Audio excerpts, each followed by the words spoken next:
ახლა დღის 2 საათია. სოფო სკოლიდან დაბრუნდა. თუ ჩვეულებრივ ასე დროს ბავშვები მეცადინეობას იწყებენ, სოფო ამას არ აკეთებს. იმიტომ არა, რომ სამეცადინეო არ აქვს. არც იმიტომ, რომ სწავლა არ უყვარს, უბრალოდ იმიტომ, რომ წიგნები არ აქვს. სოფო ლავნევიდანაა, საკუთარ სამშობლოში დევნილად ქცეული. ახლა ის თბილისში სასაზღვრო პოლიციის შენობის ერთ პატარა ოთახში ცხოვრობს. სოფო ერთ-ერთი იმათგანია, ვისაც რუსეთთან ომმა ყველაფერი დააკარგვინა. საყვარელ სოფელს სიყვარული და ცრემლნარევი ხმით იხსენებს. მიხარობდა იქ ცხოვრება, რადგან ჩემი სოფელი ჩემთვის ყველაზე ლამაზი მხარე იყო. ძალიან ბევრი დამსვენებელი იყო და ძალიან ბევრ ბავშვებს ვიცნობდი. მქონდა ძალიან ლამაზი სტადიონი, სადაც საღამოობით უბნის ბავშვები ეჯიბრებოდნენ და ჩვენ ვუყურებდით ხოლმე.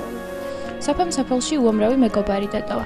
იმ საბედისწერო დღესაც საყვარელ მეგობრებთან ერთად თამაშობდა. როდესაც როლის ხმა გაიქო და თავის სარდაფში შეაფარა.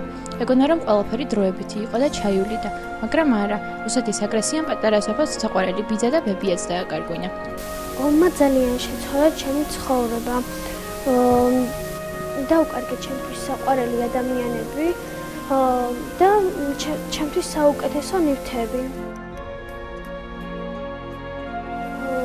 თუ სოფელში ვახერხებდი ყველაზე კარგად სწავლას, აქ ყველაფერი შეიცვალა. ამ ყველაფერსაც შევეგუებოდი, ომში რო არ დამკარგნოდა ბიძა და ბებია.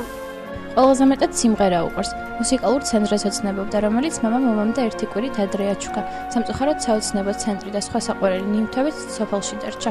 სოფო კი თბილისში ყველაფრის გარეშე ჩამოვიდა. გაჭირვებამ და ცრემლებმა ლექსების ჩანახატების წერას დააწყებინა. ჩემ სოფელში ბედნიერი ვიყავი, მაგრამ ეს ბედნიერება 2008 წლის აგვისტოში დამთავრდა.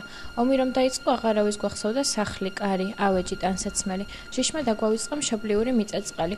მერე წამოგვიყვანეს და იქ დარჩა ჩემი ბედნიერი და უზრუნველი ბავშვობაც.